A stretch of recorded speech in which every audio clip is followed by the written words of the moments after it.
Okay, so today we're going to talk about C-Log. So last year I did a video about why you should be shooting C-Log, how it can give you more options in post, and what its benefits are. And since then I've been getting a lot of comments from people who are new to the EOS R. Their main complaint is they are getting a lot of noise in the shadows. So today we're in my studio full of shadows, Shadow Studio, which is mostly black, but we're just going to look at the black wall today. And I'm wearing a black shirt. My hair is mostly black. And we're going to talk about noise and what you can do about it, how to avoid getting noise in your C-Log, in your shadows, and how to get the best image overall. Now, before we start, I actually want to just admit something. I don't tend to care if I get noise. In fact, I think noise is something that you can use in your storytelling. You can use noise as a texture. So if you know you're going to be in a place where you're going to have a lot of noise and a lot of scenes, you might actually want to shoot the whole film, even the bright areas, in those same settings so you get a similar noise pattern throughout. So you can use an ND filter, shoot at a higher ISO in the daytime through everything, and then that just gives you a character. So when you're in those dark scenes, there isn't a big surprise that there's a lot of noise. It's just been baked in and told throughout the story as you go. So I actually don't mind noise. I think noise can be your friend if you let it be, so get used to noise. Noise isn't a bad thing. So I feel like one of the things that's happening is that the people who are telling me that they're having troubles with noise seem to be coming from more of a photo background. And some of the things they're saying about how they're shooting sounds like more photography principles than video principles. In photography, with those raw files, you're just getting so much information and so much detail to work with.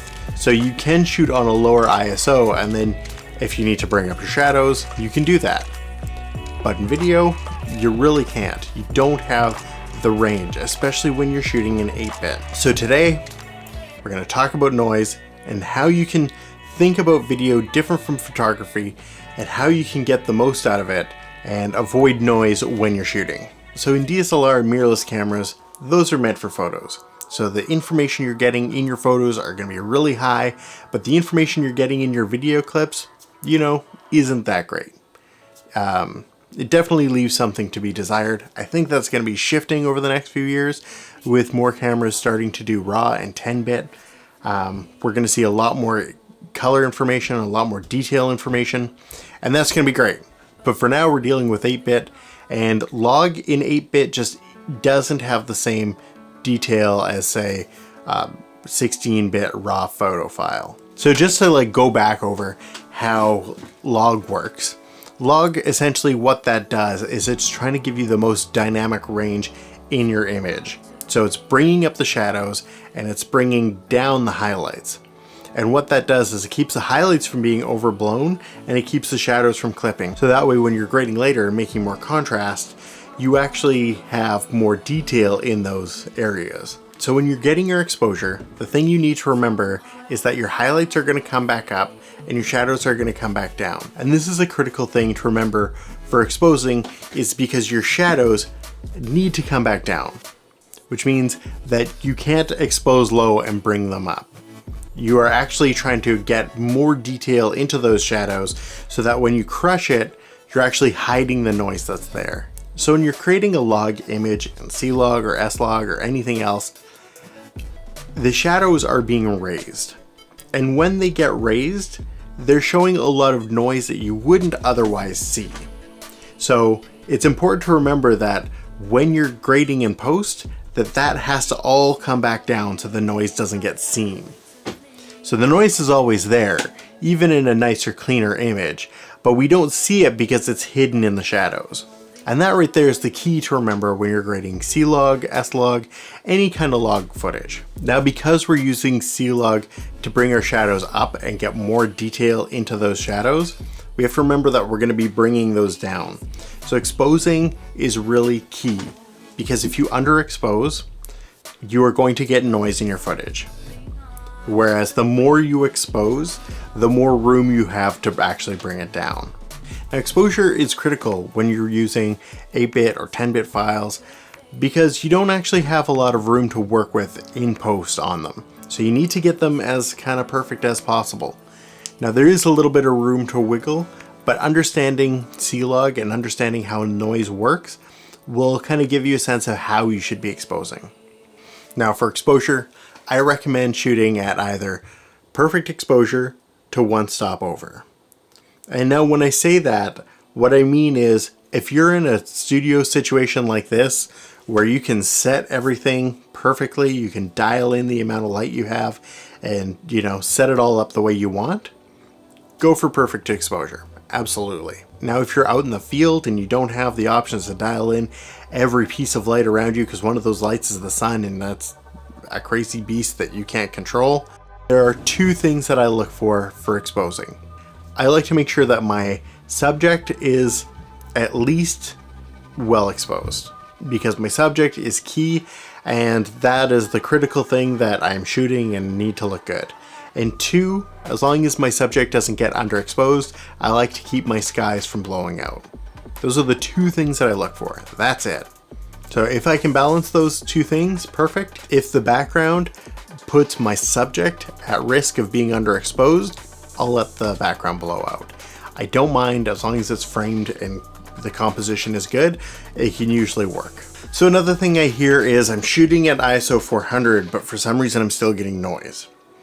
And so ISO 400 is the spot where you'll get the most latitude in your exposure, but you still have to crush everything down. So if you're shooting at ISO 400, but everything is underexposed, then you're either going to get a lot of noise or just a lot of darkness in your image. And so it's a question of which you prefer, which matters more for your image. I honestly find myself shooting at 1600 ISO most of the time, sometimes up to 32. I usually don't go a lot higher than that unless I'm in a very, very dark situation, though I don't mind not exposing that high. And so right now even I'm shooting at ISO 800. So let's switch to 400. I'm going to turn up my light and we'll just see what it looks like. So this is ISO 400. It looks great on my camera, but on my Ninja 5, it looks a little dark. So now let's turn my light up and we will get it back to the same exposure I had at 800. So this is 400. I've turned my light up. My background is a little darker, which I like. I can't really tell on this monitor, but maybe there's less noise, maybe there's not. I'll have to see that in post.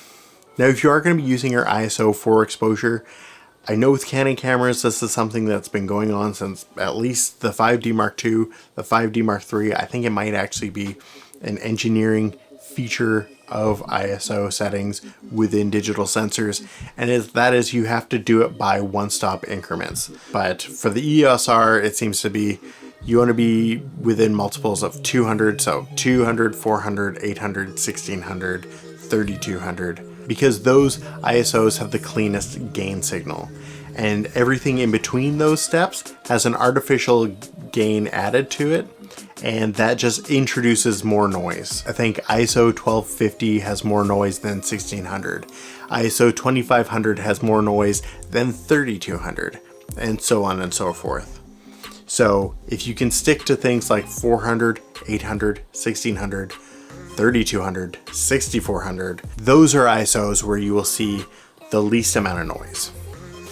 Now my last piece of advice when shooting C-Log to get your best exposure is to use a monitor. Not only will it help to see your image better, but a lot of monitors have other tools that, mirrorless cameras and DSLRs don't carry, like a waveform and false color. These are really good tools to get your exposure properly, and also if you're trying to match shot to shot, it's really good and helpful to have that so that you can, have a certain level of consistency.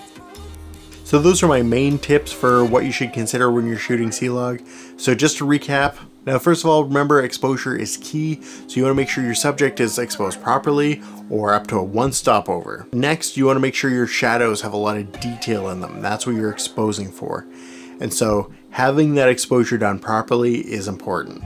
ISO 400 is great, but it's not everything. If you can shoot at ISO 400 and have your subject exposed properly, do that, but otherwise don't be afraid to go up to ISO 1600 or 3200. And also using a monitor helps, It can help you see your image properly. There's tools like waveforms and false color to help you expose properly. And ultimately remember that the image you're shooting right now is going to be brighter than what you're coming out with in post. In post, you want to be bringing everything down in your color grading so that you're crushing those shadows and so that you're keeping detail there, but you're reducing the noise by bringing the shadows down. So if this video has been helpful, hit the like button. If you have any other questions about exposing, about color grading, about C-Log and all of that, and how to get a good clean image, leave a comment down below in the comment area and subscribe and follow along. Alright, see you later.